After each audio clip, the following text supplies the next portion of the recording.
I'm Sam, 32 years old, and for the last 7 hours, I've been dreading the 20 minutes it's going to take for this taxi to pull up to the driveway. See, most people look forward to seeing their family. I look forward to the eventual drive back to the airport. My siblings, they've always had this subtle, irritating way of making me feel small, like a cute but ultimately doomed experiment in modest living. They have no idea, absolutely zero clue, that the company I pour my soul into for 10 years just sold for $80 million. No, that's not a typo. $80 million. I chose to drive a 10-year-old Honda Civic and live in a comfortably quiet loft downtown because, frankly, possessions have never been the measuring stick for my worth. Their judgment of me, the one about my supposed financial failure, is about to be spectacularly and quite literally disrupted. That disruption? The helicopter is just the opening act. Before I dive into how this all went down, let me paint you a picture of the family dynamic. Growing up as the middle child between my older brother, Ethan, and my younger sister, Chloe, was never a peaceful existence. It was a constant study in contrasting values. Ethan, now 40, was the embodiment of everything my parents, Robert and Eleanor, valued in a son. He took the established path, Harvard undergrad, Wharton MBA, and now a prestigious corporate executive position at a multi-billion-dollar fintech firm. His corner office overlooking Manhattan's Central Park and his vacation home in the Hamptons. He made sure those were the frequent, shining topics at every single family gathering. Then there's Chloe, 28, who took the different, yet equally approved, route to success by marrying Ben, heir to a major regional banking fortune. Her flawless wedding was featured in town and country, and her life of high society charity galas, equestrian events, and country club memberships fulfilled every aspiration my mother had ever whispered for her youngest daughter.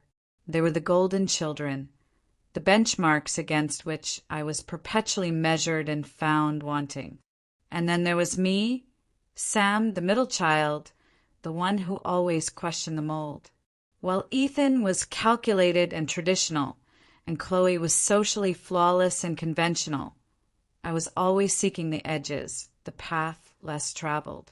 My parents tried, bless their hearts, to provide equally for us, but it became clear early on that our fundamental values were miles apart. In high school, while Ethan ran for student body president and Chloe was the homecoming queen, I was buried in my room, not studying for the SATs, but starting my first tiny business selling custom e-commerce templates to local businesses in our hometown of Maplewood, Pennsylvania. My parents viewed it as a cute, fleeting hobby that would eventually give way to a sensible career, or better yet, a sensible marriage. The real breaking point came when I announced I was skipping college to pursue entrepreneurship full-time. The family reaction was disappointment bordering on intervention. "You will regret this decision for the rest of your life, Samantha," my father had said, refusing to meet my eye across the dinner table a decade ago. It was a prophecy they clung to fiercely. 10 years ago, I left Maplewood with about $300 in savings and an iron will to prove that my path was valid.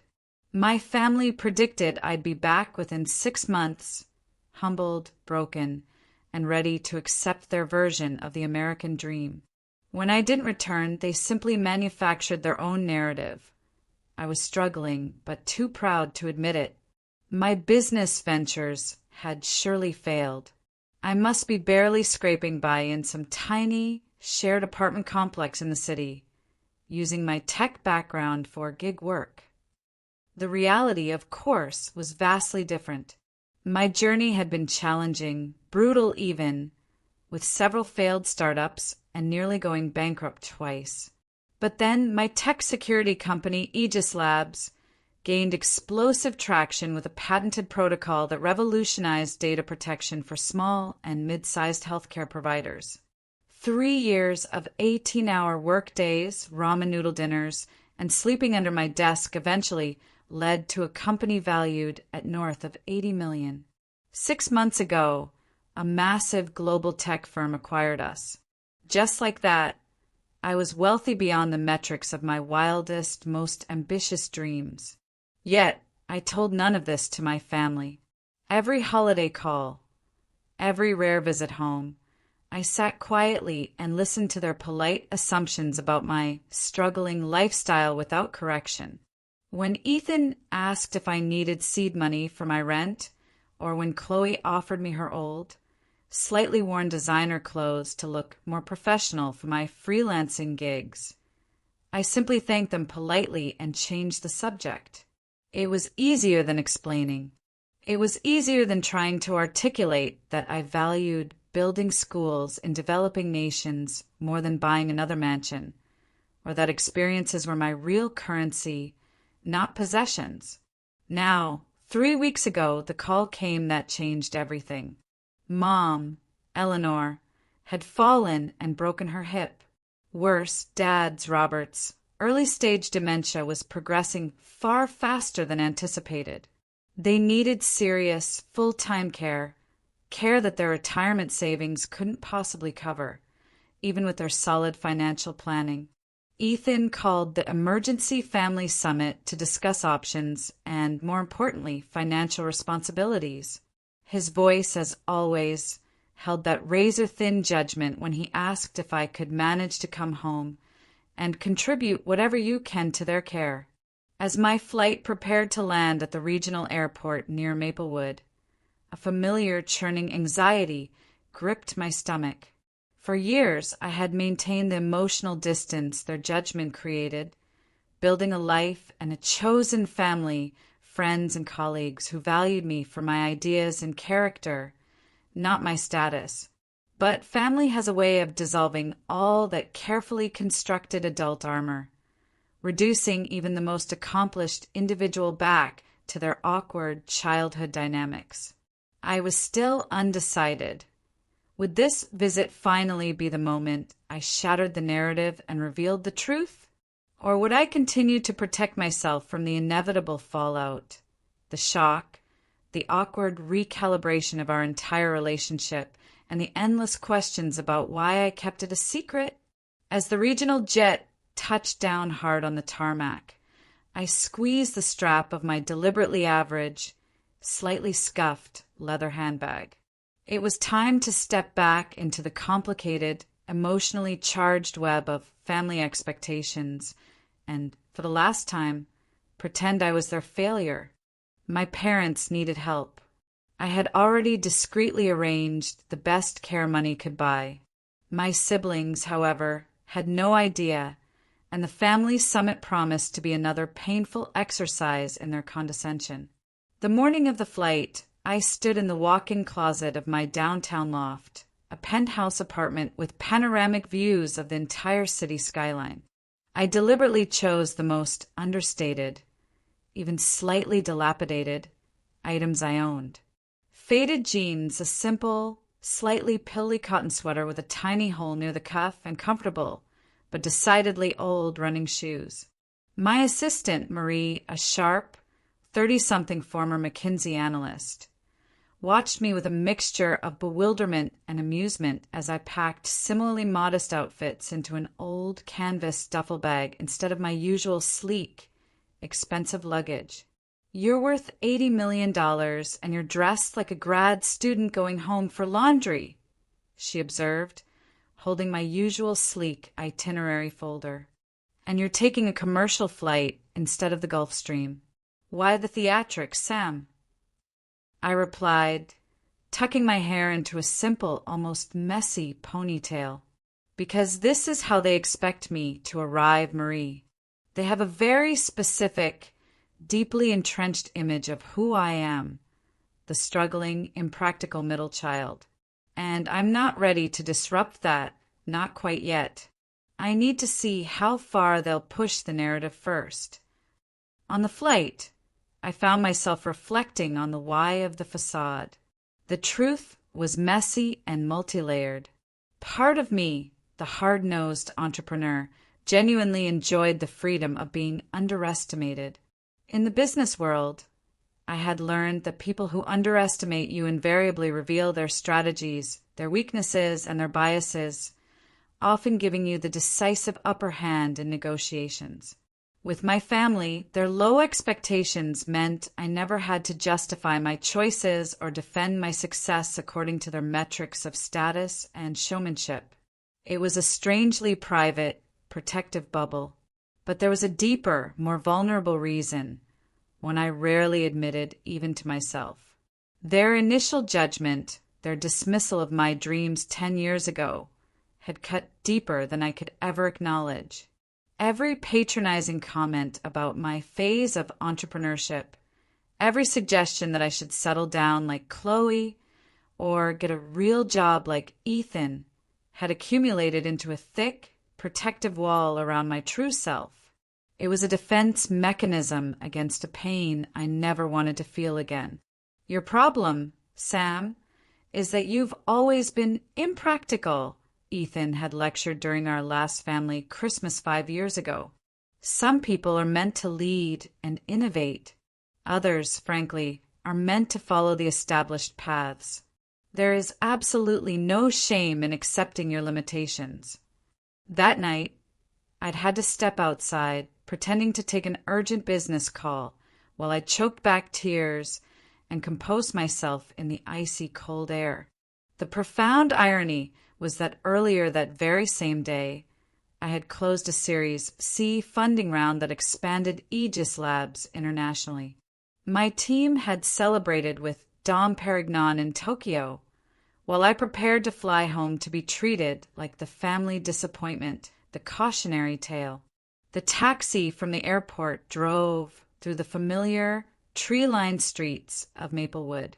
The small downtown area had barely changed.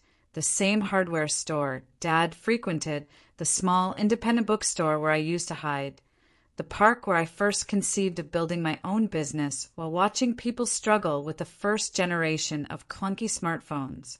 Everything seemed smaller now, preserved in amber, while my world had expanded beyond any recognition. When the taxi finally pulled up to the house, a classic white 2-story colonial with deep blue shutters, I felt a familiar pang of nostalgia mixed sharply with apprehension. The maple tree I had climbed as a child still dominated the front yard, and Mom's meticulously tended flower garden bordered the walkway. For a moment, I was 10 years old again, running up those steps with a perfect report card or a prize-winning science project, seeking an approval I rarely felt I received fully or freely. I paid the driver and took a deep, steadying breath before walking up the familiar path. Before I could even knock, the heavy front door swung open to reveal Ethan. He was dressed naturally in a perfectly tailored cashmere quarter-zip sweater and pressed slacks, looking like he'd stepped off a yacht, even though he was supposedly relaxing at home. "Finally," he said by way of greeting, instantly checking his expensive Swiss watch. "We expected you hours ago. Did your regional hopper flight get delayed, or did you have to take a bus from the city?" His eyes instantly took in my deliberately casual, worn appearance, and a small, almost imperceptible satisfied smirk played at the corners of his mouth. "Good to see you too, Ethan," I replied, giving him a brief, stiff hug that he returned with minimal effort. "The flight was fine. How are Mom and Dad really?" "As well as can be expected, given the circumstances," he said, instantly taking my duffel bag. His expression mixed an obvious sense of pity with a heavy dose of superiority as he noted its worn condition and the travel wear. "I've been here since yesterday, setting everything up. Chloe and Ben arrive tomorrow morning. You're in your old room, of course. Nothing's changed there." As I followed him inside, he continued without pause. "Look, if you need any help with expenses while you're here, seriously, just let me know. I know taking time off from your gig work must be difficult for you financially."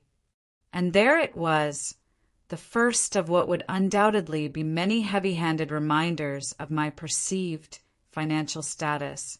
I could have corrected him. I could have mentioned that my schedule was being handled by my executive team spanning 3 continents, or that money was truly the absolute least of my concerns. Instead, I simply nodded, thanked him politely, and maintained the role they had assigned me in our tiresome family drama. I was here for my parents, and their well-being superseded my pride. Dad, Robert, was dozing in his favorite recliner in the sun-drenched living room. He was thinner than I remembered, his once booming voice replaced by a quiet, slightly frail demeanor. There was more silver in his hair, a gentle etching of time that made my heart ache. Mom, Eleanor, was in the kitchen, her movements noticeably slowed by her recent hip surgery, but her eyes, thank goodness, were bright with genuine pleasure at seeing me.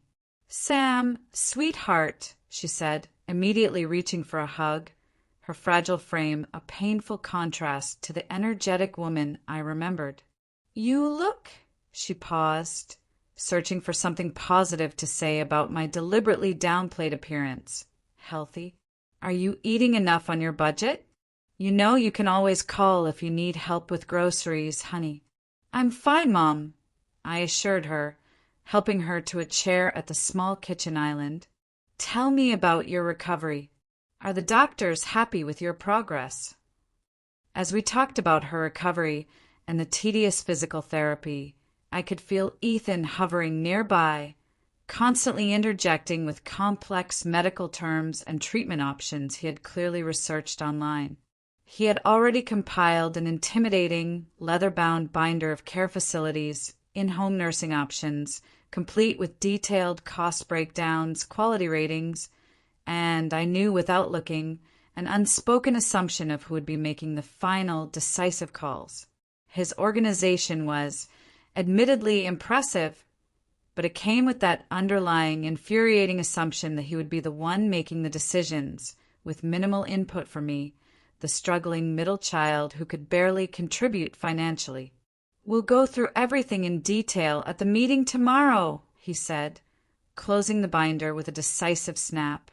"But I wanted you to have time to process the realities of the situation. The quality care they need is not inexpensive, Sam." His emphasis on the word cost was deliberate, a subtle, patronizing reminder of what he perceived as my limited ability to contribute. I nodded thoughtfully, a small, cold resolve hardening inside me. I knew that my offshore account already held more than enough to provide my parents with the absolute best, most personalized care for the rest of their lives, with plenty left over for my siblings' children's college funds. But tonight was not the time for revelations. I needed to fully understand the extent of my siblings' attitudes, their ingrained biases, before deciding how to proceed with the tactical strike. That evening, Mom insisted on preparing a small family dinner, despite her limited mobility. I offered to cook instead, but Ethan, ever the micromanager, had already arranged for a high-end meal delivery service to bring in a proper dinner, his way of subtly implying that whatever I might prepare would be inadequate or too simple for their refined tastes. The spread was admittedly impressive: roasted organic chicken, garlic mashed potatoes, fresh asparagus, and an artisan sourdough bread that Mom kept exclaiming over. "This must have cost a fortune, James," she said, arranging the food on her best heirloom serving dishes. "You are always so generous." "It is nothing, Mom," he replied with practiced, humble modesty. "The firm had an excellent quarter. Besides, we should enjoy these family moments while we can. They're precious." The doorbell rang just as we were setting the table. Chloe burst in with her trademark dramatic flair. Her husband, Ben, a quiet, impeccably tailored finance professional, trailing behind, carrying multiple designer shopping bags. My sister looked, as always, like she had just stepped off the cover of a glossy fashion magazine. A pale blue cashmere dress, a subtle strand of pearls, and blonde hair perfectly styled despite the supposed hassle of her private jet travel. "We're here," she announced, embracing our mother carefully, "and we brought gifts." She proceeded to distribute packages: an expensive bottle of single malt scotch for Dad, a silk Hermes scarf for Mom, and a leather portfolio for Ethan.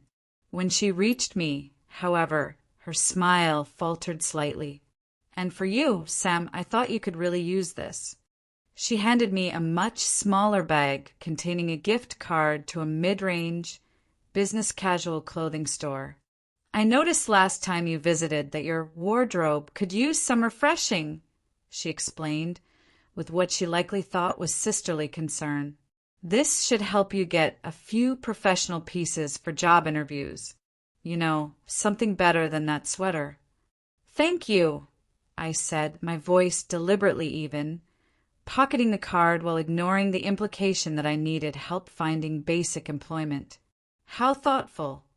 "Well, we all want to see you succeed, Sam," she replied with a patronizing pat on my arm. "Speaking of success, Ben just made senior partner at his firm. We're celebrating by finally renovating the kitchen. Italian marble everywhere, darling." The entire dinner conversation revolved, predictably, around my siblings' shining achievements, Ethan's recent promotion, Chloe's fundraising gala that had raised hundreds of thousands for the Children's Hospital, Ben's golf tournament win at their exclusive country club. When the topic did occasionally turn to me, it was always framed as gentle, almost clinical concern. "And what about you, Sam?" Chloe asked, refilling her wine glass. "Any exciting developments in your what is it you do again?" "I design. I consult." "Something like that," I replied vaguely, helping myself to a surprisingly large serving of mashed potatoes. "Small business solutions. Still freelancing, then?" Ethan cut in, the tone dismissive. "I know a few people who might need basic websites built. Nothing major, but it could provide some steady income. More reliable than gig work, certainly."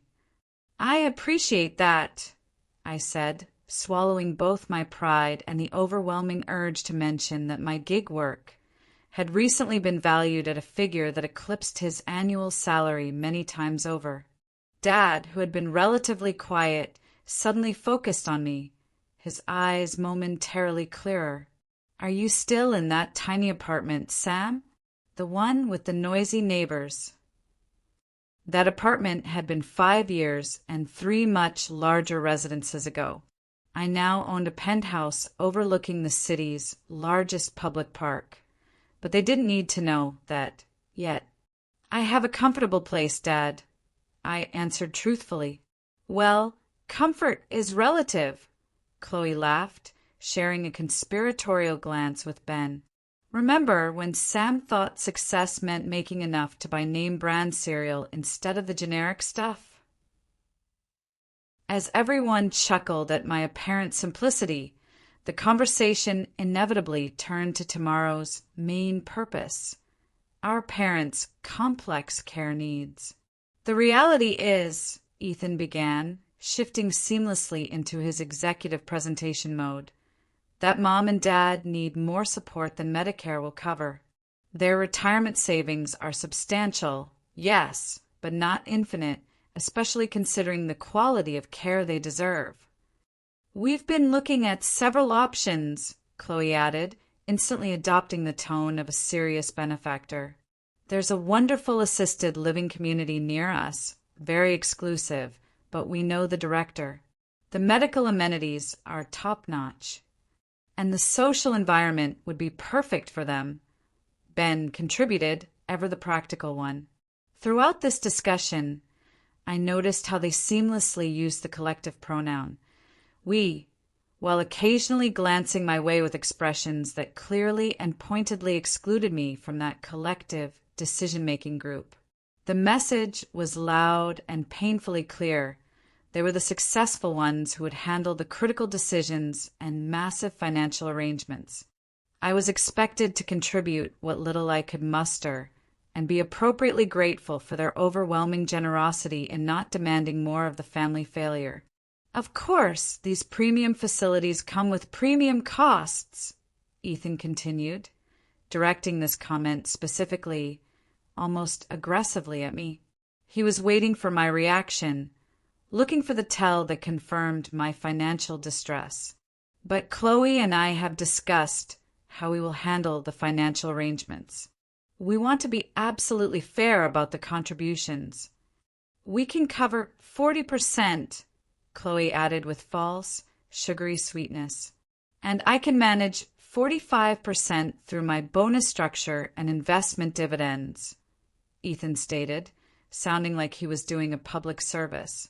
That leaves 15%, which is approximately $1,200 monthly. All eyes in the room turned to me. The unstated question hung thick in the air. Could she even afford to contribute her relatively small share? I remained silent, curious, and a little sickened by how they would frame their assumptions about my finances. Chloe cleared her throat delicately, adjusting her pearls. Sam, honey, we know your situation is different from ours. If that $1,200 amount is prohibitive, perhaps you could contribute in other, non-financial ways. Maybe visit more often, to provide personal, hands-on care instead. We don't want to create hardship, Ethan added, with the most patronizing tone he reserved specially for me. Perhaps $500 monthly would be more manageable for your budget. Chloe and I could easily adjust our contributions to cover the difference. It's the least we can do. How generous of you both, I remarked quietly, noting how they had already decided what I could and could not afford without ever once asking me directly about my actual situation. They didn't need facts. They had their narrative. We just want what is best for Mom and Dad, Chloe insisted, her voice carrying a thin, defensive edge. Those of us who can contribute more should do so. Dad, who had been completely lost in the rapid-fire presentation of numbers and figures, suddenly focused on me again. Do you even have a steady job now, Sam? Last we talked, you were between projects. Before I could even answer a single word, Ethan interjected, taking control of the conversation again. I've actually been meaning to discuss that, Dad. My company has an entry-level marketing assistant position opening up next quarter. The salary would be modest by our standards, but for someone in Sam's position, it would provide crucial stability and benefits. I could easily put in a word. That is so thoughtful, Ethan. Chloe beamed at her brother. A real job with a real company would make such a huge difference for you, Sam. You need a foundation. The condescension was becoming physically unbearable. They had created such a hermetically sealed, complete narrative about my supposed failures that they could not even begin to imagine I might have built something successful on my own terms, outside their prescribed box. I appreciate the thought, I said carefully, forcing a calm smile. But I'm entirely comfortable with my current professional situation. Ethan exchanged a knowing, weary look with Chloe. Being comfortable and being secure are different things, Sam. At some point, you need to think practically. You cannot couch surf and do freelance work forever. You're 32. Couch surf? I genuinely replayed the phrase, bewildered. Well, you mentioned having roommates last time we spoke, Chloe said quickly, trying to cover her slip. And you never invite any of us to visit your place, which suggests your living situation might be temporary. I hadn't mentioned roommates. What I had actually said was that I had a house manager and a personal assistant who occasionally stayed at my place while I was traveling. Hardly the same thing. and I had never invited them because their judgment and assumptions made any visit unpleasant, an exhausting performance. "I do not couch surf," I stated firmly. "I have a stable living situation, but not stable enough to afford reliable transportation, right?" Ethan pressed, his voice full of self-congratulation. "I noticed you took a taxi from the airport instead of driving yourself. Do you even own a car these days?" The conversation had veered into territory so wildly divorced from reality that I almost wanted to laugh out loud at the absurdity of it. Instead, I simply said, "I have transportation arrangements that work for me." "Sam has always been our free spirit," Mom interjected, clearly trying to smooth over the escalating tension. "Not everyone needs material success to be happy." "That is a convenient philosophy, Mom, when material success seems perpetually out of reach," Ethan muttered, just loudly enough for everyone to hear. That comment, that single, callous comment, was the final, decisive tipping point. 10 years of calculated condescension and judgment crystallized into a single, blinding moment of perfect clarity. They were never going to see me clearly, not until I forced them to confront their deeply ingrained misconceptions. "Let us get back to the main issue," Ben suggested, oblivious to the simmering tension beneath the surface. "Can you manage the 500 per month, Sam? It is important we finalize the numbers today." "I need to make a quick call first," I said, pulling out my phone. "It will just take a minute." "Now is not really the time for personal calls, Sam," Ethan snapped, his irritation palpable. "We are in the middle of important family business here." I ignored him and dialed Marie. "Hey, it's me. Is everything set for today?" I paused, listening to her confirmation. "Perfect. Go ahead with the arrival in 15 minutes. Yes, the front lawn is plenty big enough. Thanks." I ended the call and turned back to my utterly confused family. "Sorry about that. Just confirming my transportation." "Did you arrange for another taxi?" "We are not finished here, Sam," Ethan demanded, his annoyance growing into outright anger. "Not exactly a taxi," I replied, settling back into my seat on the wobbly ottoman. "Now about those care options. I actually have another facility I'd like to suggest. It opened last year, about 20 minutes from here. It has an exceptional memory care program and has been recognized nationally for its innovative, human-centered approach." "I researched every quality facility within 50 miles of Maplewood, Sam," Ethan said, immediately dismissing me with a patronizing wave of his hand. "If it were worth considering, it would certainly be in my meticulously prepared presentation." "This one is quite exclusive," I continued, my voice calm and level. "They only accept private clients through their foundation. No public listings. It's called the Serenity Springs Elder Health Foundation." "And how exactly would you know about an exclusive, unlisted care facility?" Chloe asked, a brittle, challenging laugh escaping her. I smiled slightly, the kind of smile I usually reserved for closing 8-figure deals. "I know because I funded it. The Serenity Springs Elder Health Foundation is my project." A confused, profound silence fell over the room, heavy and suffocating. Ethan recovered first, though his composure was clearly shaken. "What in the world do you mean, your project?" "You cannot possibly be suggesting you have the resources to fund an entire healthcare facility. That's absurd." "That is exactly what I am suggesting," I replied, meeting his gaze directly.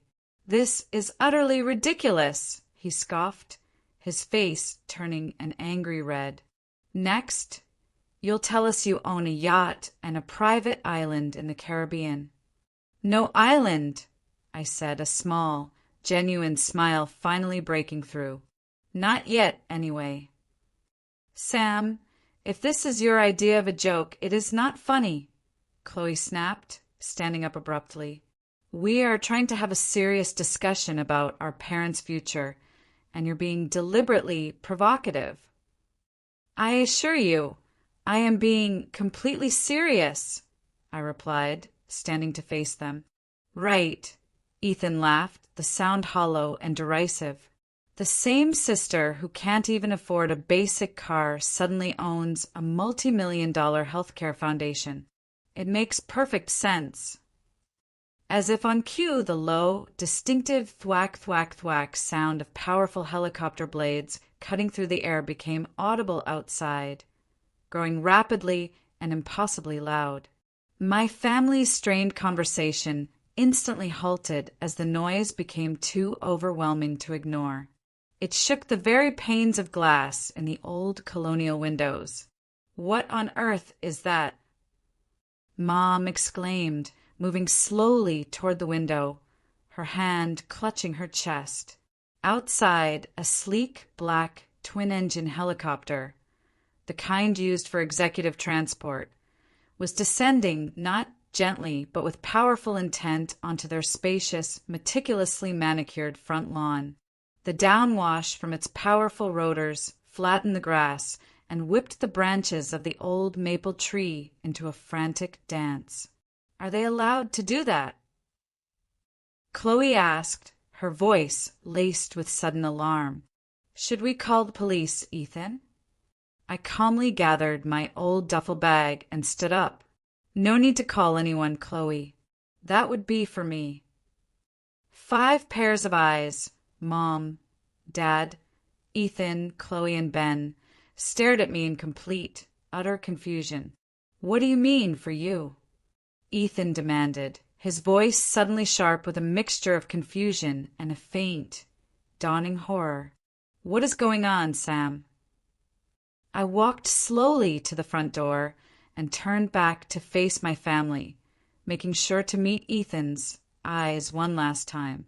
I believe your exact words were that I cannot even afford a car, I said, my voice quiet but cutting through the noise of the idling rotors. You were right. I do not own a car.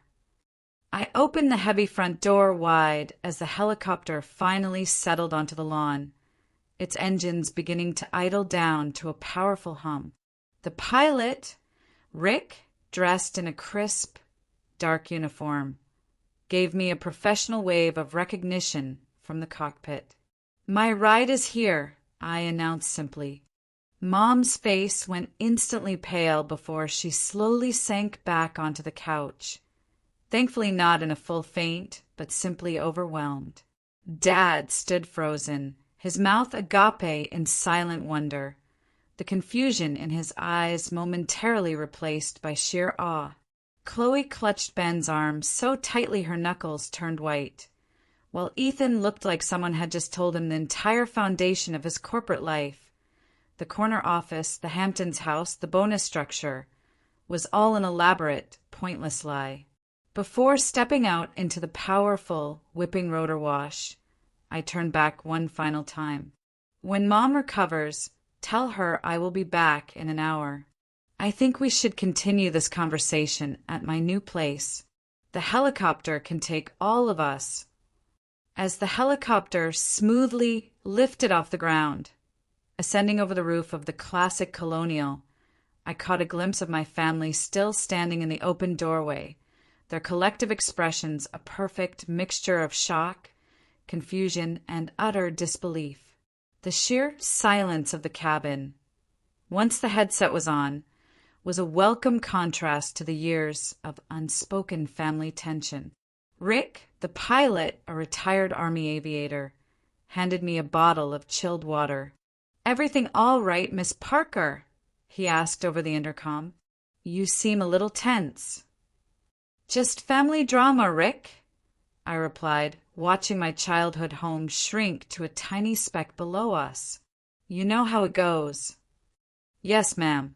Should I circle around a few times to give them something to really talk about down at the country club? He asked with a subtle hint of humor. I laughed, a genuine release of tension laugh that felt cleansing. Tempting, Rick, but let's head directly to the estate. We'll be bringing them all back with us shortly.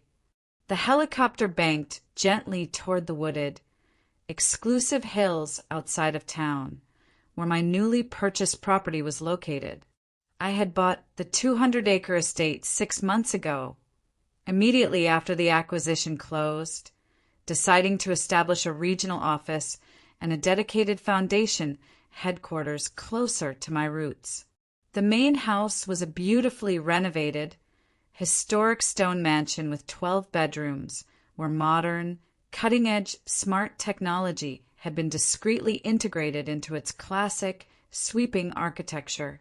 The grounds featured formal gardens, a small private lake, and, crucially, a newly built, state-of-the-art helipad. It was, I admit, extravagant, certainly, but it was also a long-term, tangible investment in reconnecting with my hometown, but strictly on my own terms. Below us, I could see the estate coming into view. The sprawling main house with its grand stone facade, the carefully sculpted grounds, the guest house where Marie and my small local staff stayed. It was breathtaking, but also somewhat intimidating, which was precisely why I had hesitated to reveal its existence to my family for so long. How could I possibly explain that despite this outward display of wealth, the helicopter, the mansion, the scale of it all, I still fiercely valued simplicity, purpose, and impact over status and showmanship? As we made a smooth landing on the helipad, I saw Marie waiting with a tablet in hand, ready to brief me on the day's schedule. She had been with me since the very earliest, roughest days of Aegis Labs, one of the very few people who knew both my professional, high-stakes world and my guarded, simple personal world intimately. "How did the grand reveal go, Sam?" she asked, handing me the water bottle. "About as expected," I replied, the adrenaline finally starting to wear off. My mother nearly fainted. The rest looked like they'd seen the ghost of their failed assumptions. "We'll be bringing them here in about an hour, so please make sure everything is ready." "Already done," she assured me, her eyes sparkling with professional amusement. "Chef Mark has prepared a light lunch. The West Wing guest rooms are fully prepared in case they stay over, and I have assembled the family portfolio exactly as you requested." The family portfolio contained the extensive, ironclad documentation of the care arrangements I had already been quietly putting in place for my parents, the foundation I had established to operate the senior care facility, the non-revocable trust fund to cover all their medical needs, and a legal framework that would ensure they received the best possible care, completely independent of how our complicated family dynamics played out. "Thank you, Marie. What would I ever do without you?" "Probably buy another tech company out of sheer boredom," she quipped. Speaking of which, the Singapore team sent over the proposal for the new security protocol. They need your feedback by tomorrow evening. "I'll review it tonight," I promised. But family comes first today, complicated as that may be. An hour later, Rick radioed that he was approaching my parents' house for the pickup. I took a deep, final breath, preparing for the next, equally dramatic phase of this revelation. Part of me still regretted the sheer melodrama of the helicopter entrance. But after years of dismissal and patronizing concern, perhaps a dramatically undeniable gesture was exactly what was needed to smash through the thick walls of their entrenched perceptions. When the helicopter returned, my entire family was aboard, their expressions still a mixture of dazed shock and confusion. Mom still clutched her purse like a shield, her face pale. Dad gazed out the window in silent, wide-eyed wonder. My siblings maintained a strained silence that was entirely out of character for them. Only Ben, Chloe's husband, seemed to have recovered somewhat. His banker's mind was likely already calculating the probable value of the aircraft and the property he was about to witness. As the helicopter landed again and they hesitantly disembarked, the full, uncompromising impact of the estate came into view. Chloe's mouth literally dropped open, her polished facade momentarily crumbling.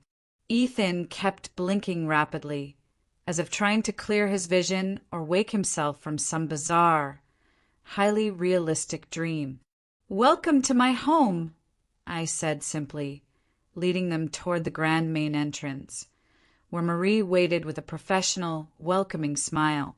This is yours," Mom finally managed to ask, her voice a reedy whisper, as we entered the soaring foyer with its massive grand staircase and sparkling crystal chandelier. "Yes, Mom. I purchased it 6 months ago when I decided to establish a regional office here." "Regional office of what?" Ethan demanded, finally finding his voice, which was thin and reedy with confusion. I led them into the main living room, where floor-to-ceiling windows overlooked the sweeping lawns, formal gardens, and the private lake beyond. "Of Aegis Labs," I explained calmly. "My company. We specialize in cutting-edge cybersecurity solutions for small and mid-sized healthcare systems." I gestured for them to sit on the plush, cream-colored sofas arranged around a large, antique marble coffee table. 6 months ago, we were acquired by Nexus Technologies, a global conglomerate, for just over $80 million. I retained leadership of the division and significant equity in the parent company. The silence that followed was heavy, profound, and utterly deafening. Chloe looked like she might actually follow our mother's example and faint, her eyes wide and glassy. Ethan had gone pale beneath his usual professional tan. $80 million. Dad repeated slowly, running his hand over the silk throw blanket on the sofa. My Sam." "Yes, Dad," I said gently, moving to sit beside him. "I'm still your Sam. But you never said anything," Mom stammered, tears starting to gather in her eyes. "All these years we thought you thought I was struggling."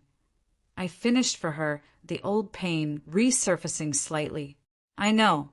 I never corrected that assumption. It was easier not to." Why would you let us believe you were barely getting by?" Chloe demanded, finding her voice at last, a hint of genuine hurt mixed with incredulous anger. "Do you know how worried we were about you?" I raised a skeptical eyebrow at her. "Were you worried, Chloe? Or was it more comfortable for you and Ethan to believe I had failed? You gave me a gift card for job interview clothes yesterday." She had the grace to blush, the color spreading up her neck. I was trying to help." "No," I said firmly but without malice. "You were trying to reinforce the narrative that made sense to you, that the sister who chose a different, unconventional path must necessarily be struggling. It never occurred to any of you that I might succeed, wildly on my own terms." "You could have at least told us," Ethan said, his voice a complex mix of awe and residual, wounded anger. "Instead, you let us make absolute fools of ourselves." "I did not create your assumptions, Ethan," I replied, my voice holding steady. "You did that entirely on your own. Every time I tried to talk about my work, you changed the subject or dismissed it as that computer thing Sam does. You never asked genuine questions about my business or my life. You only wanted validation of your own choices." "But the old clothes, the taxi from the airport," Mom began, her voice still trembling. "Those were choices," I finished for her. "I live simply by preference, not by necessity. I drive a 10-year-old car when I drive at all because I prefer it. I took a taxi because I flew commercial to maintain my privacy a little longer. None of that means I cannot afford better. It means material displays are not how I measure my success or my worth. Ben, ever the practical one, spoke up for the first time, his mind clearly skipping past the emotional drama and going straight to the bottom line.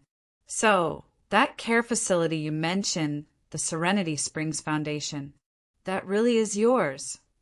I nodded and gestured to Marie, who approached with the leather-bound family portfolio and handed it to me. Yes, after my first major funding round 3 years ago, I established the foundation. It operates an innovative care community specializing in memory support and holistic elder care. I looked at my parents, my voice softening. I had already arranged for Mom and Dad to have a permanent, completely secure place there whenever they need it. I opened the portfolio and began showing them the documentation. The non-revocable trust established in our parents' names, the healthcare provisions, the legal framework that would protect their future regardless of any family disagreements or political shifts. You did all this without telling us. Ethan asked, his voice now a mixture of sheer astonishment and a lingering, wounded pride. I did all this because I love them.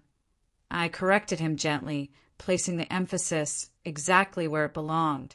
And yes, without telling you, because I knew exactly what would happen. You would question my decisions, try to take control of the process, and ultimately make me prove myself worthy of even having a say in our parents' care. Today's meeting confirmed exactly that, Ethan. Mom wiped away tears with the back of her hand. We never meant to make you feel that way, Sam. We truly didn't. Perhaps not intentionally, I acknowledged. But every gift card for basic necessities, every offer of an entry-level job at Ethan's company, every condescending remark about my potential sent a clear, undeniable message. You believed I had failed and needed rescue. I was the family charity case. We were trying to help, Chloe insisted, her voice tight and defensive. Were you, Chloe? I countered, maintaining eye contact. Or were you trying to validate your own choices by casting mine as the cautionary tale? The family screw-up who couldn't succeed without following your prescribed, safe, conventional path. My words hung in the air, uncomfortable, true, and finally inescapable. For the first time in my adult life, my siblings seemed to be genuinely reflecting on their behavior, rather than simply defending it with polished excuses. Dad reached over and took my hand, his grip surprisingly firm, his eyes clearer than they had been all weekend. I always knew you were special, Sam. Different, yes, but special. I didn't understand what you were building. I was afraid for you. Thank you, Dad, I said softly, squeezing his hand. That means a lot. Marie discreetly signaled that lunch was ready, and I invited everyone to move to the grand dining room. As we settled around the enormous antique table, set with fine heirloom china and fresh hydrangeas from the garden, the initial, seismic shock began to give way to curiosity. Mom wanted to know about my loft in the city. Chloe, ever the traveler, asked substantive questions about my recent trips to Singapore and Tokyo. Even Ethan began to ask professional, detailed questions about how I had structured the acquisition deal with Nexus Technologies. For the first time in years, they were seeing me, really seeing me, not as the failing middle child, but as a successful, highly accomplished woman who had built something significant, entirely on her own terms. The helicopter had gotten their attention, but it was this moment of genuine, unfiltered interest in my life that felt like the true, profound revelation. After a light, expertly prepared lunch by Chef Mark, I gave my family a full tour of the estate. We walked the property, including the main house, the smaller guest cottages, and the newly constructed, discreet office building where a small executive team would soon be working on regional projects for Aegis Labs. As we walked the grounds, the initial, icy tension gradually dissolved into a more complex, honest mixture of emotions: lingering embarrassment for my siblings, deep pride for my parents, and my own sense of immense, physical relief at finally being completely authentic with my complicated, imperfect family.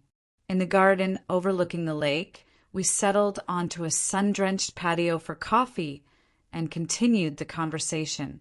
The questions came more naturally now, driven by genuine curiosity rather than judgment. When did you know your company would be successful? Dad asked, his eyes more focused and lucid than they had been all weekend.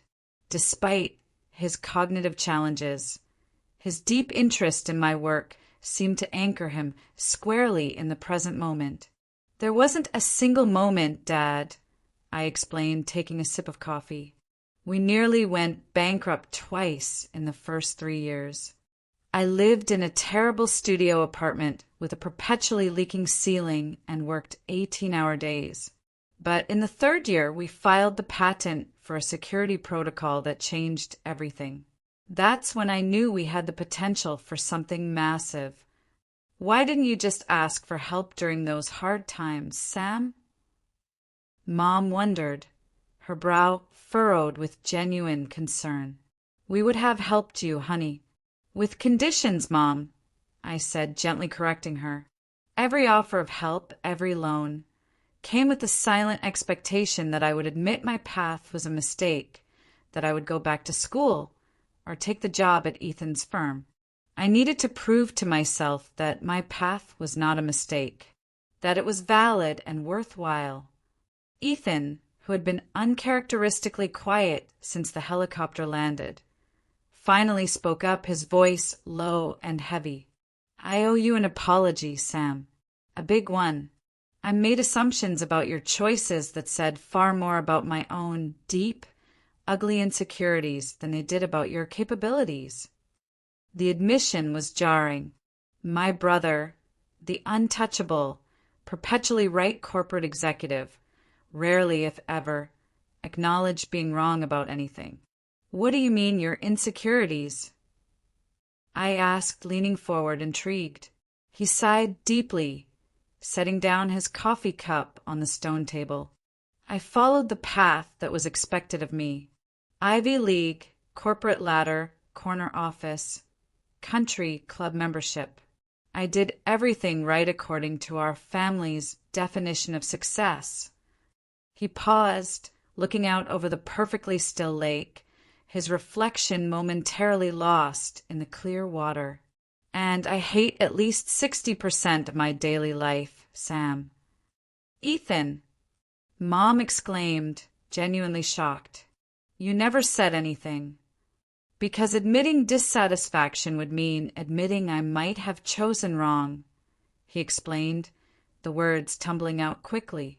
So, when you chose a completely different path, Sam, I needed you to fail. I needed your unconventional life to crash and burn to validate my conventional choices.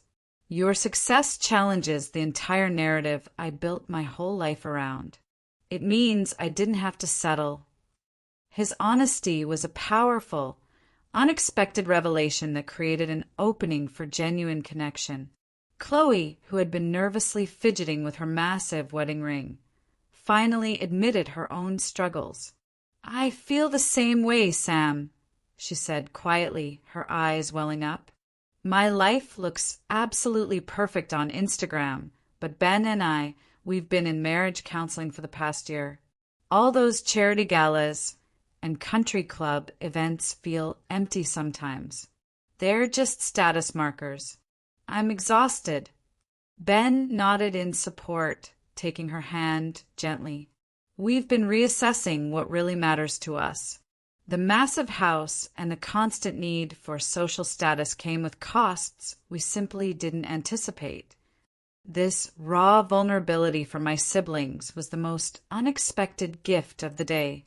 For years, I had imagined them as perfectly content, living their ideal, conventional lives, judging me from positions of smug superiority. The reality that they, too, had doubts, regrets, and emptiness created a new, fragile possibility for authentic connection. "Why did you keep your success secret for so long, Sam?" Dad asked, his voice laced with thoughtful sorrow. "Were you punishing us for not believing in you?" The question stung with its accuracy, and I knew I had to be completely honest. Part of me had enjoyed the fantasy of a dramatic revelation that would force them to finally recognize how profoundly wrong they had been about me. But the reality of seeing their genuine shock and hurt had been less satisfying than the fantasy. Initially, I kept quiet because I wasn't sure the success would last, I admitted. Later, it became a habit, a form of protection. And yes, maybe there was an element of wanting to prove everyone wrong in a dramatic way. That was petty, selfish, and I regret that part of the stunt now. The helicopter entrance was a bit extra. A bit extra? Understatement of the year, sis, Chloe said with a small, hesitant smile, using her favorite slang term. I laughed, acknowledging the truth in her observation. Not my most mature moment, I concede. But after Ethan's comment about not even affording a car, something in me just snapped. I deserve that, Ethan admitted, sighing, though Mom fainting was concerning. I was overwhelmed. Mom defended herself, a slight flush returning to her cheeks. Finding out your daughter is a multimillionaire tends to come as a shock, Ethan. Multimillionaire, Ben corrected automatically, the banker habit dying hard, before looking utterly embarrassed when we all turned to him. Sorry, banker habit. The conversation organically shifted back to our parents' care. But this time the entire dynamic was fundamentally different. This time I was fully, unequivocally included in the discussion. I explained the Serenity Springs Foundation's human-centered approach to elder care, particularly for patients with progressive memory challenges like Dad, rather than the cold, institutional model Ethan had researched. Serenity Springs offered a community of small, home-like residences with highly personalized care plans, an emphasis on maintaining dignity, autonomy, and independence for as long as possible. The model focused on joy, memory stimulation, and high staff-to-patient ratios. The foundation has already established a substantial trust to cover all their expenses, medical, residential, personal, everything, I explained, addressing the financial concerns that had dominated the earlier, toxic meeting. But this is not about me taking control of the decisions. This is about all of us, as a family, finding the best, most loving solution together. As equals. Equals, Ethan repeated thoughtfully, rolling the word around in his mouth like a foreign concept. That is going to take some serious adjustment in my thinking, Sam. Mine too, I acknowledged honestly. I have been defining myself in opposition to all of you for so long, pushing back against your expectations, that I'm not even sure I know how to be just a sister and daughter without that underlying edge of resentment and defensiveness. As the afternoon progressed, we began the slow, awkward process of rebuilding our family dynamic on this new foundation of brutal honesty and shared vulnerability. The process was clumsy at times, with old habits of interaction and passive-aggressive behavior occasionally reasserting themselves. But the genuine willingness to try was evident on all sides.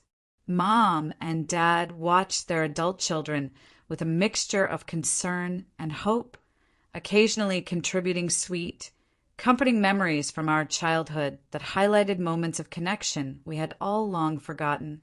When evening approached, I invited everyone to stay over in the guest rooms, an offer they accepted with varying degrees of enthusiasm. Chloe was clearly excited to experience the luxury accommodations and the deep soaking tub in the guest suite, while Ethan seemed profoundly relieved not to have to process everything that had happened while immediately driving back to the city. Mom and Dad were simply happy to have all their children under one quiet roof, a precious, rare occurrence in recent, complicated years. Over a simple but exquisite dinner prepared by Chef Mark, we continued building bridges across the years of misunderstanding. There were difficult, emotionally charged moments. Chloe's genuine hurt over not being included in my real, successful life. Ethan's lingering defensiveness about the perceived superficiality of his corporate career. My parents' palpable regret at not supporting my entrepreneurial path more fully in the early days. But there were also moments of deep, genuine connection and even uproarious laughter as we shared stories from our separate, previously hidden lives. So, you really flew to Tokyo for a day, just to meet with investors? Chloe asked, incredulous. I literally cannot imagine having that kind of freedom and power. It was not as glamorous as it sounds, Chloe, I assured her, smiling. I was so jet-lagged I put salt in my coffee instead of sugar and nearly fell asleep during the presentation. It's hard work, but rewarding. Still, she sighed, your life sounds exciting, purposeful. Parts of it are, I acknowledged. Other parts are ordinary, mundane, and sometimes, honestly, profoundly lonely. Success creates opportunities, yes, but also a great deal of isolation. There are trade-offs to every choice we make. I think that is what I am finally starting to understand, Ethan said thoughtfully, resting his elbows on the table. There is no single, perfect path that guarantees happiness or fulfillment. We all just do our best with the choices we make, and we try to find meaning. As we finished dinner and moved to the living room for a dessert of fresh berries and ice cream, I realized something truly profound had shifted in our family dynamic.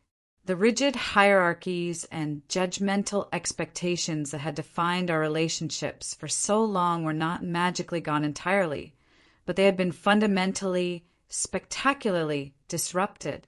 In their place was something tentative, fragile, but profoundly promising.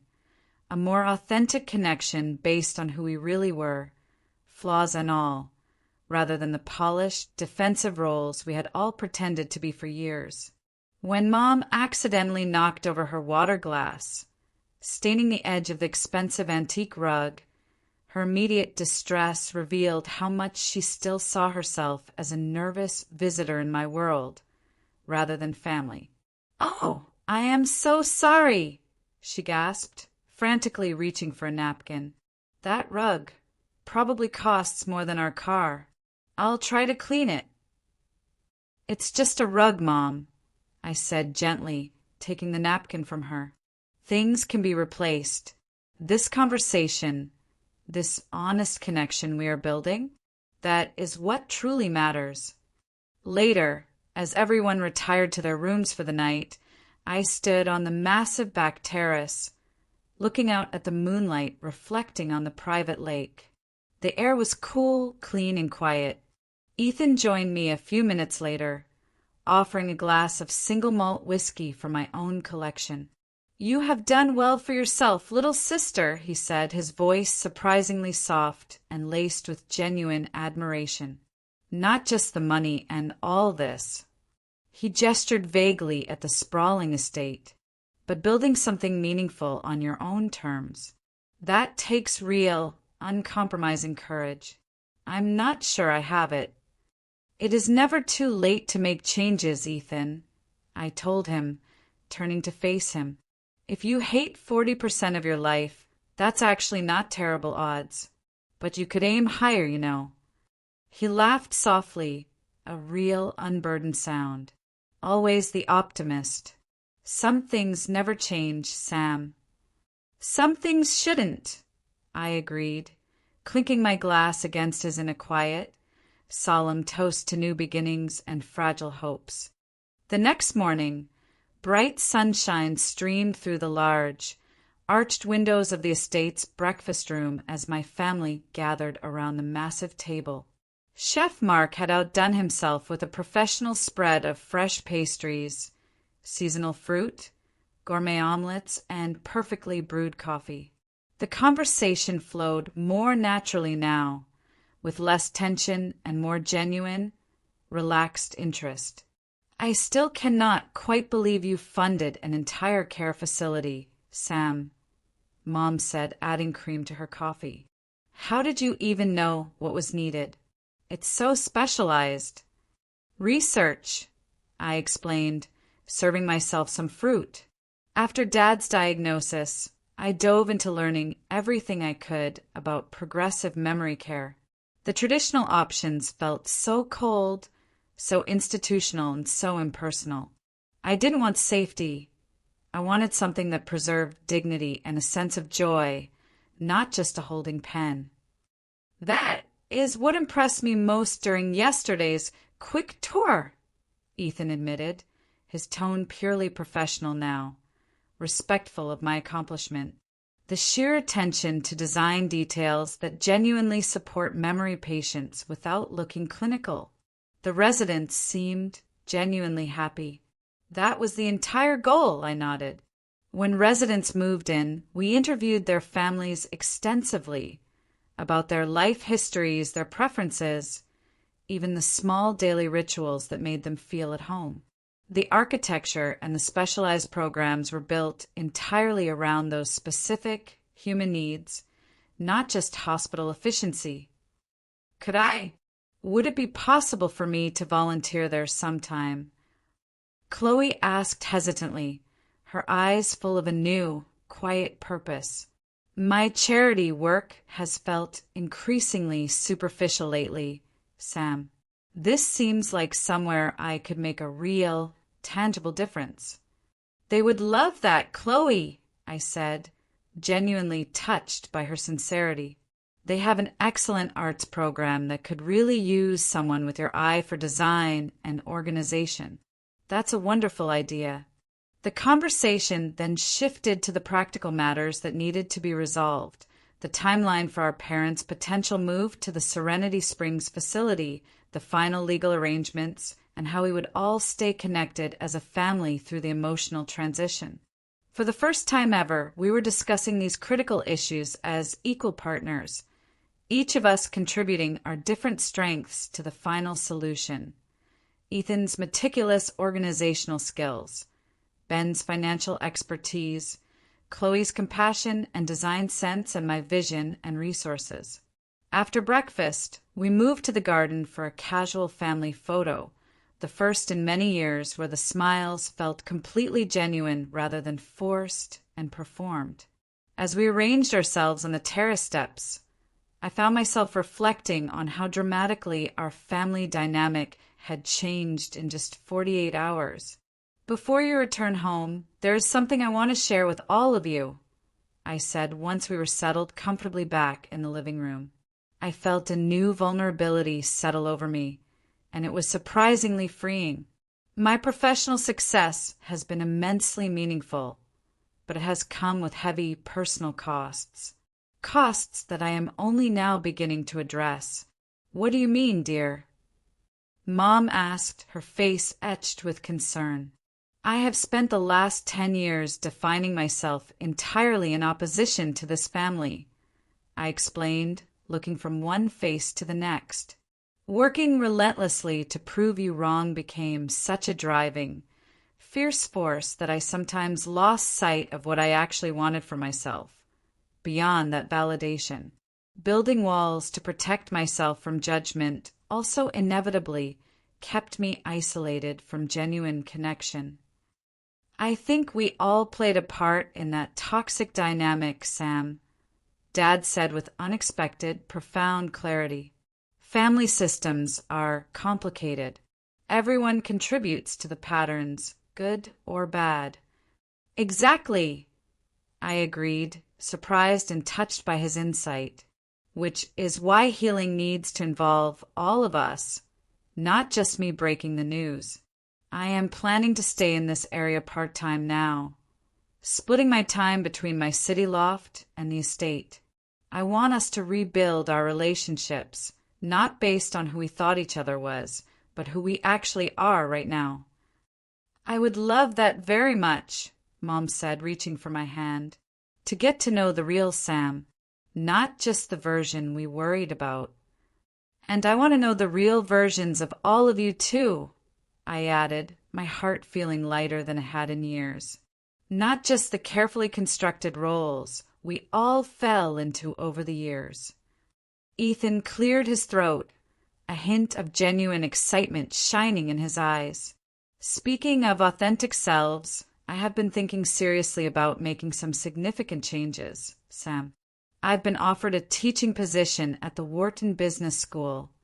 Less money, of course, but infinitely more meaningful work. After seeing what you have built, Sam, I'm inspired to stop doing what is merely expected and start doing what truly matters to me. That sounds absolutely perfect for you, Ethan, I said sincerely. You always were a natural teacher, even when you were lecturing me. Chloe shared her own tentative plans for shifting her social energy from the status-oriented charity galas to more hands-on community work, specifically designing and implementing new therapeutic spaces at Serenity Springs. Ben mentioned his interest in ethical investment counseling for nonprofits. Mom and Dad listened with evident, quiet pride as their adult children spoke not about wealth or status, but about aligning their lives more closely with their deepest values.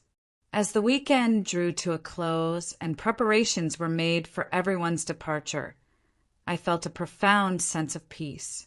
The helicopter that had caused such drama was now simply a convenient transportation option, no longer a symbol of division, but a temporary taxi to take my parents home to pack.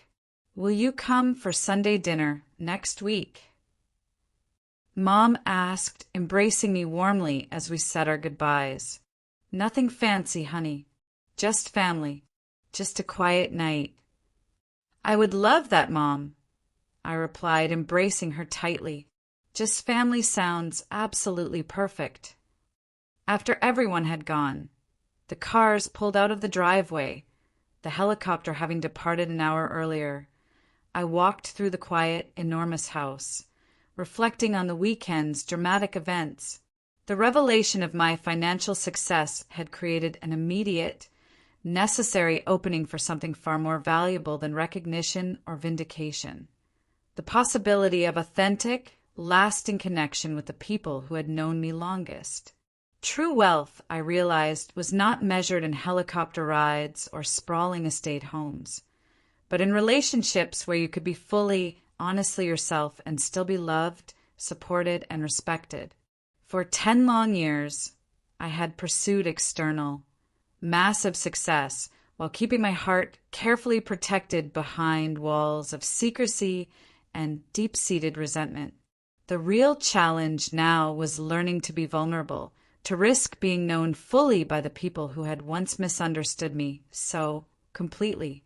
As I settled onto the terrace with my laptop to finally review the Singapore Protocol proposal Marie had mentioned, I felt lighter, more energized than I had in years. The complicated, painful family dynamics were not magically resolved in a single weekend. There would undoubtedly be setbacks, old patterns reasserting themselves, and arguments in the months ahead. But a fundamental, structural shift had occurred, creating the necessary space for new possibilities in our relationships. The sun was beginning to set over the lake, casting a final, golden, fiery light across the water. In that quiet, peaceful moment, I felt an immense, overwhelming wave of gratitude, not for the material success that had allowed me to make such a dramatic, unforgettable entrance, but for the quiet, hard-won courage to finally, truthfully be authentic with the people who mattered most. That, I knew, was the true, undeniable victory. It was far more meaningful than proving anyone wrong. I wonder how many of you watching this have had similar, complicated experiences with your own families. Have you ever been so underestimated that you felt the need to create a whole new identity, or had to prove yourself to loved ones in a way that felt transactional? Drop a comment below, share your story, and let me know if you've ever had to execute your own helicopter moment. If this story resonated with you, please hit that like and subscribe button for more real-life experiences. And remember to share this video with someone who might need to hear this powerful message. Success comes in many different forms, and true wealth always lies in authentic, courageous connections, not just material possessions. Thank you for listening to my story.